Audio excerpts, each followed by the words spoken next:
Bia Kamal ka Noor Online TV channel ke jan gwas me banaracha ke ne dangwal tishiliet ke petroleum entere which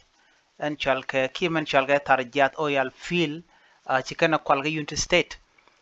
shura tore ya kaba kan bokora ke kwidi no tish laliet ki petroleum la kana kwal kan konon yamre ler kan me mi jiram jidit kan Noor Online TV channel gore je en go jindir je nywa nasin ko ken ko blarity bikan chamala shub ke je gwas dana pai ke brech bane do badanen kwal ke liet ke je ka South Sudan ki ke United State ka tarjat oil field bane je linkel en liet kwal ke je di there are ti kwal ke je di en liet ke liet chaja gak ki gwada danen kam ko jara tin la ja ganke churdang wala ti te cha kap ti kap ka kedi re wichin binami ka tarjas oil field na me ajen tarjas oil field ka United State ajen gwada danen cha churdang wal cha captain bana je chulin ka doban gwade kon linka ja cha wone ne cha wone ti shop ka well cha ka kap a police ni waken cha ga jek a kwal kan jas ki fuel ka tarjat oil field ka jak payam ka koch kanti ka United State ka jelat lo kwal ken petroleum ray wichin binami chala do nene ken chaka kep jarkani dang bangwan ti chicken ka tiang ka petroleum keliet ano ka tarjato yal fil ka jak payam ko la koch kanti ka jen United State and do brana chala ka je wa chaka kep police ne she police director general brigadier general director general brigadier general John Jogdang charo mo chajalar chela do ne shine tin kontin cha guje no kaneten kontin chiliet che kwal ke cha jigno chi chiga liet kwal cha ka kap ke jelat no kan cha ka kap kam ka liet rar ka jarkan dang bangwan no charo mo cha ja kwen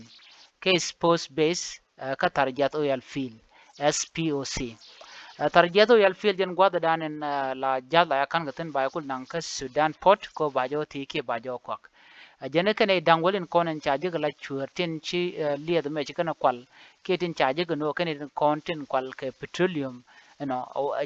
jene ken kap ka ke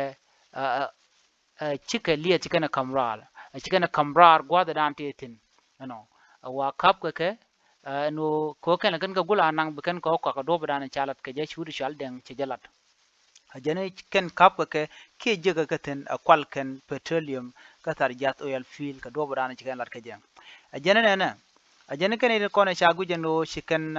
liet kan kwal ke cha jega chikan liet kan kwal wa cha ka kep ka cha ga yen ka Koch County Police Headquarter re wujin winami jen do bana chalat ke je jane bne ke nang ba ke nang kut commissioner ka kor commission investigation magwa shine ala ka ki shine do bodan kap ke do bodan chaje no kwal kan liet ke ja ki petroleum chaje ke ja jen bne kula nang ka bne kul no commissioner re wajin binami dunon tam ngone tene ke investigation gone yo ba tuken kontage ka do bodan en chep kana ka jen kwal kan liet ki petroleum na me agenda na go rede nywa yakel